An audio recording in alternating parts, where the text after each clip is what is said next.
L'Union européenne et la Chine se retrouvent vendredi pour un sommet en visioconférence, mais la guerre en Ukraine et la question des relations avec la Russie risquent de paralyser les discussions.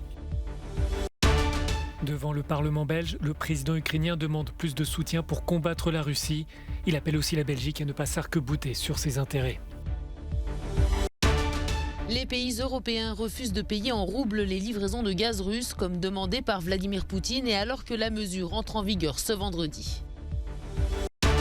La Russie a annoncé interdire l'entrée sur son territoire aux dirigeants européens et à la majorité des eurodéputés en réponse aux sanctions des 27 contre Moscou.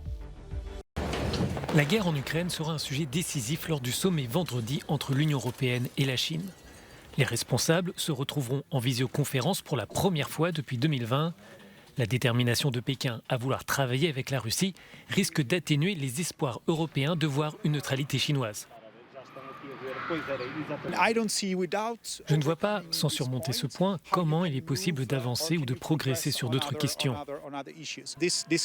Ce conflit et le fait que nous sommes dans deux camps différents risquent de contaminer les autres problèmes que l'Union européenne et la Chine connaissent depuis 2-3 ans. Mon opinion est que nous sommes sur une pente négative des relations entre l'Union européenne et la Chine. Le ministre chinois des Affaires étrangères a souligné mercredi à son homologue russe son souhait de renforcer les liens entre Pékin et Moscou. En réponse, ce vendredi, l'Union devrait avertir la Chine de possibles conséquences sévères si le pays devait aider le Kremlin à échapper aux sanctions occidentales.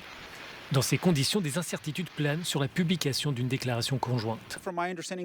De ce que je comprends, il n'y aura pas de déclaration commune car probablement ils ne vont pas arriver à s'entendre sur les mêmes mots, à se prononcer sur l'Ukraine. Et je ne peux pas imaginer une déclaration commune issue d'un sommet européen qui ne commence pas par l'agression de la Russie contre l'Ukraine. Les dirigeants européens diront qu'ils ont transmis un message à la Chine à propos de l'importance de ce moment et des conséquences potentielles que cela pourrait avoir pour la relation entre l'Union européenne et la Chine. En plus de la guerre en Ukraine, les dirigeants devraient évoquer l'épineuse question de la violation des droits de l'homme contre la minorité ouïghour dans la région de Xinjiang. Ils se pencheront aussi sur l'accord d'investissement actuellement suspendu.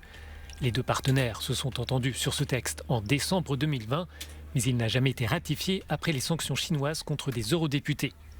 Ce climat tendu soulève dès lors une question centrale. Quelle direction donner aux relations sino-européennes ?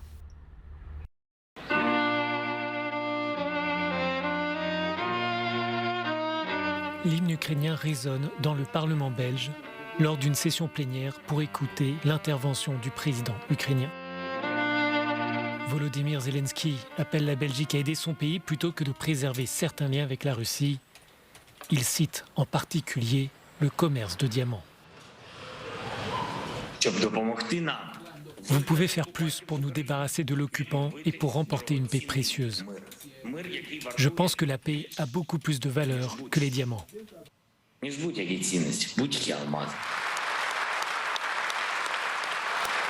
discours du responsable ukrainien s'est terminé sous un tonnerre d'applaudissements. Kiev peut compter sur le soutien du gouvernement et du Parlement belge.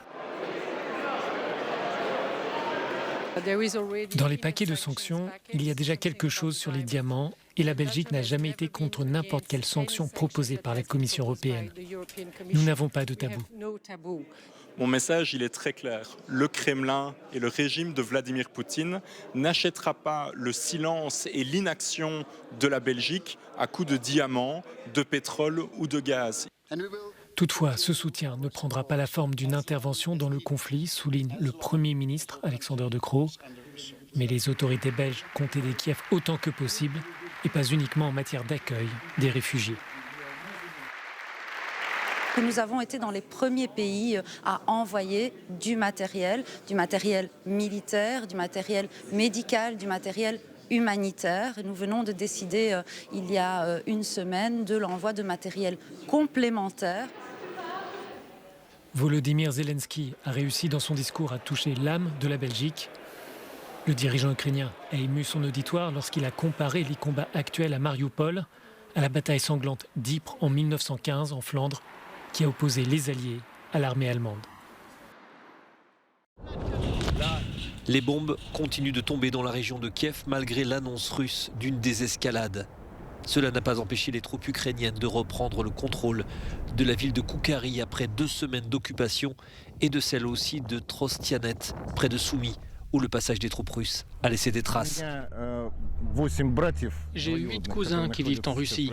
Quand la guerre a commencé, je leur ai téléphoné et je dois vous dire que maintenant j'ai l'impression qu'ils ne font plus partie de ma famille. Ils disent que les Russes veulent nous libérer des nazis. Du côté de l'OTAN, on ne croit pas non plus aux promesses d'une désescalade. Le secrétaire général, Jens Stoltenberg, craint même de nouvelles offensives russes dans les prochaines heures.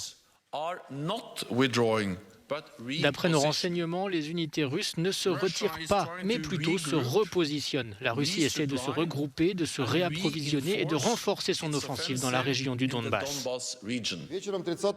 Dans son rapport de guerre quotidien, le porte-parole en chef du ministère russe de la Défense a déclaré que les missiles de croisière russes avaient détruit un certain nombre de dépôts de carburant ukrainiens et que ces entrepôts permettant le ravitaillement en essence des véhicules de l'armée ukrainienne dans le Donbass étaient désormais la cible prioritaire de l'opération militaire spéciale. Toujours du côté russe, le président Vladimir Poutine a validé le recrutement de 134 000 nouveaux soldats dans les prochaines semaines. Selon Moscou, ces nouveaux combattants ne seront pas envoyés en Ukraine. Les forces russes en Ukraine ne se retirent pas mais se regroupent, a déclaré le secrétaire général de l'OTAN, Jens Stoltenberg. Voyons la situation sur le terrain avec les dernières informations de l'Institut pour l'étude de la guerre. Commençons par l'est de l'Ukraine. Ici, les forces ukrainiennes ont continué à repousser les assauts russes dans les régions de Donetsk et Louhansk au cours des dernières 24 heures avec des combats violents marqués d'un cercle vert sur la carte. En ce qui concerne Kiev, la capitale, selon le ministère britannique de la Défense, les forces russes tiendraient toujours des positions à l'est et à l'ouest de Kiev malgré le retrait d'un nombre limité d'unités. Le ministère américain de la Défense dit s'attendre également à de violents combats dans la banlieue de Kiev au cours des prochains jours. De violents combats ont déjà eu lieu ici, vers Irpin, ville qui a été reprise par les forces ukrainiennes il y a quelques jours. À présent, direction la ville assiégée de Mariupol, au bord de la mer d'Azov, dans le sud-est de l'Ukraine. Certains des combats les plus violents se sont déroulés ici et se poursuivent. Cependant, les forces ukrainiennes contrôleraient toujours le centre-ville, qui se situe ici sur la carte. Nous observons également les gains territoriaux des forces russes et leur avancée pour encercler encore davantage Mariupol. Selon les renseignements du ministère de la Défense britannique, Mariupol serait l'objectif clé des forces russes en Ukraine.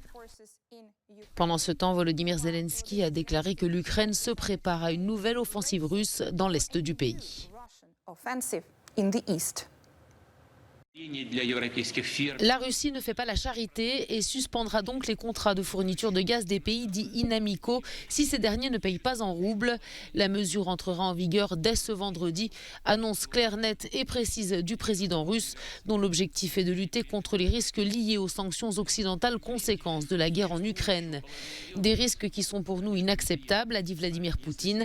Si vous considérez la question dans son ensemble, alors la conversion des paiements pour les fournitures de gaz en roubles est un pas important vers le renforcement de notre souveraineté financière et économique.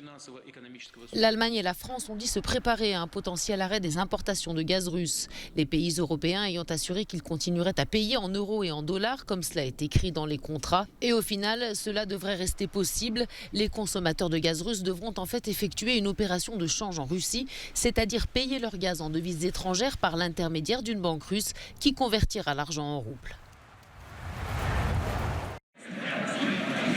La Russie interdit l'entrée sur son territoire aux dirigeants européens en réponse aux mesures punitives prises par les 27 depuis l'invasion de l'Ukraine.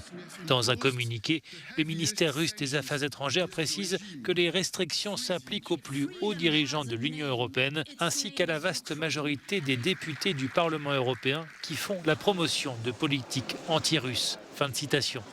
Ces sanctions visent aussi des responsables politiques de pays membres de l'Union européenne, ainsi que des personnalités publiques et des journalistes. La Russie n'a pas publié de liste de personnes ciblées par ces sanctions, mais a déclaré avoir informé la représentation européenne à Moscou.